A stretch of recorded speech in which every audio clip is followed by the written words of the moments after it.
Happy new year, নতুন বছরের অনেক অনেক শুভেচ্ছা। আর আগামী দিনগুলো তোমরা আরো ভালো থাকো, আরো সুস্থ থাকো, আরো সুন্দর হয়ে ওঠো। তবে আজকে আমি এসেছি বারুইপুরে। প্রত্যেকদিন বারুইপুরে আসলে প্রচুর প্রচুর আনাজ, নতুন নতুন আনাজ, নতুন নতুন ফল, সেগুলো দিয়ে তো আমরা রেসিপি করি। এক এক দিন এক এক রকম রেসিপির কথা তোমাদের সঙ্গে শেয়ার করি। কিন্তু আজকে আমি ফার্স্টে এসে দেখলাম বছরের প্রথম দিন একটু মিষ্টি মুখ করলে কেমন হয়। তবে অনেকেই কিন্তু আমার মতো মিষ্টি ভালোবাসে না, বিশেষত আমি তো বাসিই না, রসগোল্লা আরও ভালোবাসি না। কিন্তু হেসেলে দেখলাম প্রচুর রসগোল্লা রয়েছে। তো যারা যারা ধরো মিষ্টি ভালোবাসো না কিন্তু মিষ্টি মুখ করতে হবে, আচ্ছা মিষ্টিটাকে যদি একটু অন্যরকম করা যায় কেমন হয়? তো আমার মাথায় চট করে একটা আইডিয়া এলো।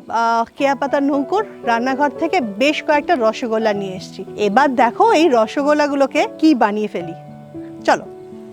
বারুইপুরে কিন্তু বিখ্যাত এই রসগোল্লাটা, সেটা হচ্ছে নতুন গুড়ের রসগোল্লা। তো রসগোল্লা আবার অনেকে মোটা হয়ে যাওয়ার ভয় খায় না, অনেকে সুগারে খায় না, বা মিষ্টিও খায় না। তো প্রথমেই আমি রসটাকে একদম চিপে বার করে নেব।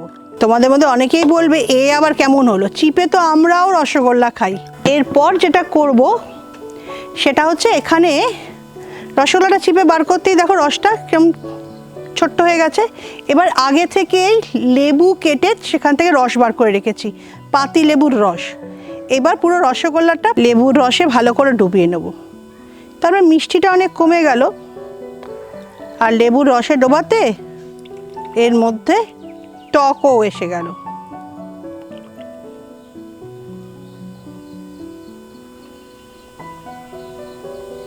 লেবুর রসটা কিন্তু প্রায় টেনে নিয়েছে। ইচ্ছা করলে তোমরা কিন্তু আরও খানিকক্ষণ লেবুর রসে ডুবিয়ে রাখতে পারো।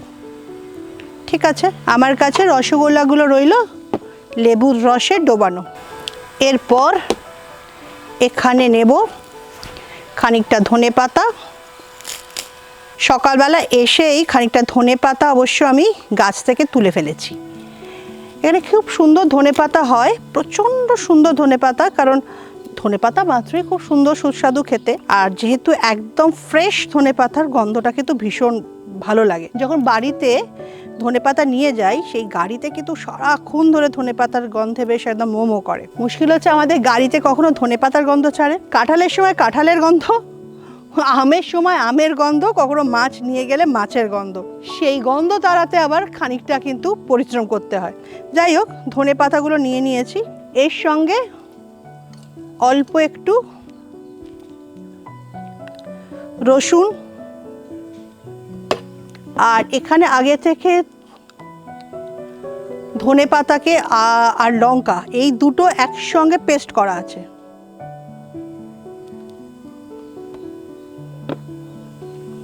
এর সঙ্গে একটু আদা, এর সঙ্গে অল্প একটু কাঁচা লঙ্কা, আর হ্যাঁ একটু জিরে।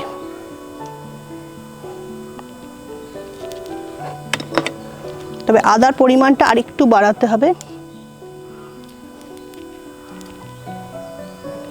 এবার এটা ভালো করে মেখে ফেলতে হবে। একটুখানি লেবুর রস এখানেও আমি দিয়ে দেবো, আর একটুখানি নুনও দিয়ে দেবো, অল্প একটু, কারণ যেহেতু লেবু রয়েছে খুব বেশি নুন দেব না। এইবার আচ্ছা, তার আগে তেলটাকে রেডি করে ফেলি।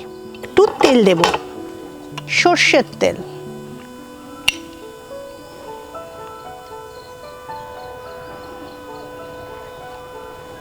তেলটা গরম হোক, ততক্ষণ রসগোল্লার প্রিপারেশনটা সেরে ফেলি। হ্যাঁ, এইখানটা রাখি। এবার ওই যে পুচকাতে যেরকম পুর দেয় না, সেই রকম একটা ব্যবস্থা করে এই মশলাটা এর মধ্যে ঢুকিয়ে দেবো।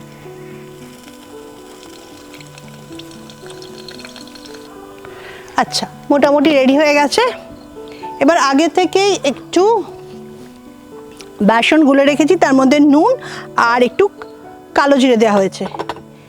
এইবার রসগোল্লাটাকে ভালো করে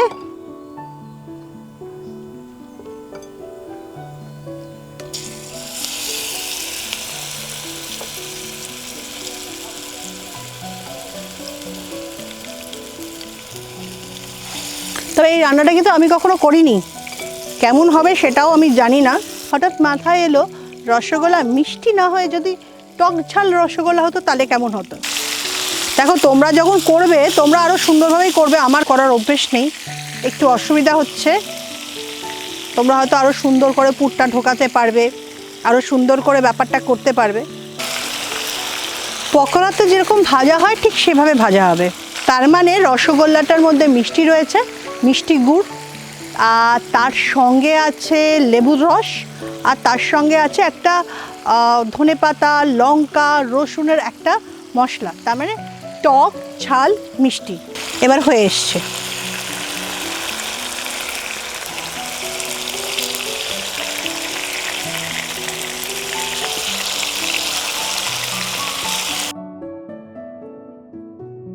ইচ্ছা করলে এখানে একটু কাঁচা লঙ্কা আর অল্প একটু লেবুর রস,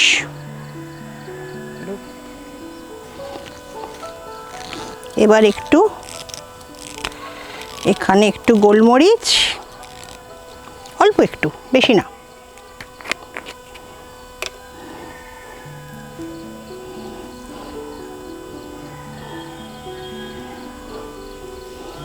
সবার লাস্টে অল্প একটু নুন দিয়ে দিই, কারণ যেহেতু লেবু ভেতরে ছিল খুব একটা নুন দিইনি, ওপরে অল্প একটু নুন। তোমরা যারা সামনে থেকে দেখছো তারা ভাবছে এটা আবার কি হচ্ছে, রসগোল্লার সঙ্গে টক মানে ঝাল ধনেপাতা করে তো ফেললাম, কিন্তু কিরম টেস্ট আমি জানি না, আগে তো কখনো এটা ভাবিনি, করিনি, এখানে এসে হঠাৎ মনে হলো টেস্ট করে দেখি। আমি একটু ভয় ভয় অবশ্য টেস্ট করব, কিরম হবে বলো তো।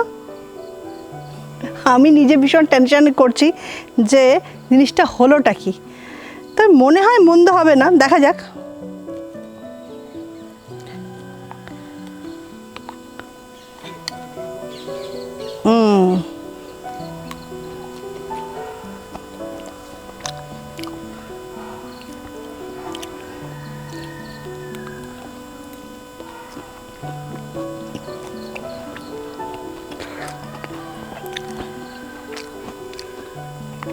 সিরিয়াসলি বলছি, দারুণ খেতে, দারুণ। আজকেই করো, কাল নয়।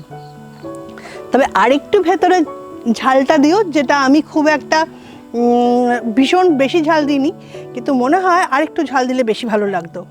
বিশ্বাস হচ্ছে না তো? তোমরা ভাবছো যে কেয়াদি নিজে রান্না করছে আর নিজেই বলছে যে ভালো খেতে হয়েছে। দাঁড়াও, আমি অন্য কাউকে ডাকি, চলো।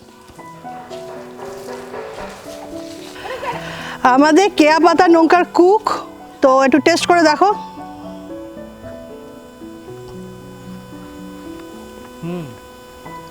দারুণ। ঠিক ঠিক বলবে, আমাকে খুশি করার জন্য বলার লাভ নেই। কি কি কম আছে? খুশি করার মতো কিছুই নেই এখানে, কোনো খামতি নেই এই জিনিসটার মধ্যে, কোনো কিছু একটা ছোট্ট জিনিস ভুল থাকে সেটাও নেই, এর মধ্যে পারফেক্ট টেস্ট আছে, এটা অসাধারণ। এই ডিশটার মধ্যে কোনো এখন পর্যন্ত আমি তো নিখুঁত বলতে পারি। তাহলে এটা কি নেক্সট কেয়া পাতার নৌকার এই রেসিপিটা হবে? রেসিপি চলতেই থাকবে, এটা আমাদের কেয়া পাতার নৌকার মধ্যে একটা স্পেশাল ডিশ বলে পরিচিত হয়ে থাকবে। তাহলে খুব খারাপ রান্না করি না কিন্তু। তাহলে এইটার সবাই বলেছে টক আছে, মিষ্টি আছে, ঝাল আছে, তাহলে এই রেসিপিটার নাম দিই টক ঝাল রসগোল্লার পকোড়া। তোমরা ট্রাই করে দেখো যে টক ঝাল রসগোল্লার পকোড়া কত ভালো খেতে হয়। আজকে কিন্তু আমি একটা উদ্ভট রান্না করেছি, ঠিক আছে, তার টেস্টিংয়ের জন্য এসেছি। এটা খেয়ে বলতে হবে কী জিনিস, কী দিয়ে রান্না করেছি আর কেমন লেগেছে। একদম ঠিকঠাক বলতে হবে কিন্তু, মানে আমাকে খুশি করার জন্য বললেও হবে না, আর ঠিকঠাক বলতে হবে।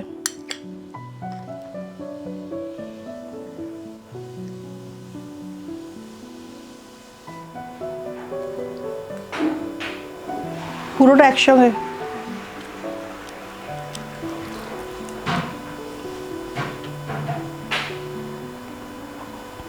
খেতেটা অসাধারণ হয়েছে। জিনিসটা কি? আসুন, আপনি চলে আসুন। আমি তো বলতেই পারবো না, খেতেই হয়তো ব্যস্ত থাকবো। ছানা আর কিছু বলবো না, এখন বলবো না। খেতে সত্যি অসাধারণ,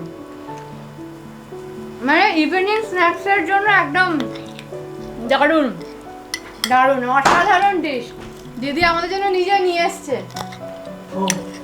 একটা অসাধারণ ডিশ। খেয়ে দেখো তো। পাখি কোথায়? বাইরে আছে, দেখি।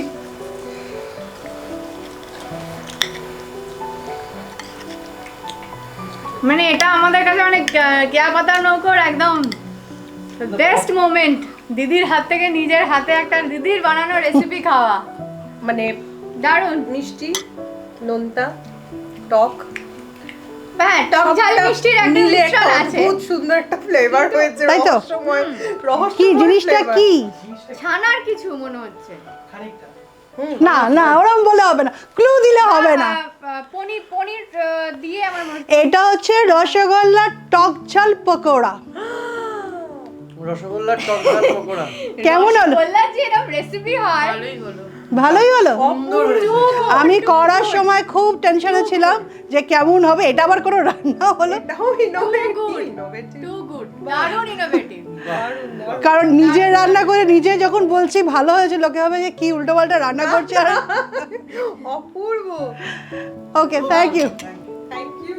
তাহলে আলটিমেট টক ঝাল রসগোল্লা পকোড়া হয়ে গেল।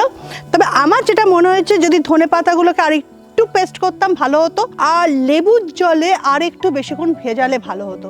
ঠিক আছে, নেক্সট টাইম থেকে তাই করব, তোমরাও কিন্তু তাই করো। কেমন লাগলো জানিও, আর যদি ভালো লাগে অবশ্যই কমেন্ট করো, আর অন্য বন্ধুদেরকেও কিন্তু শেয়ার করবে। আর যাই পরের দিন দেখি একটা অন্য কি রান্না করা যায়।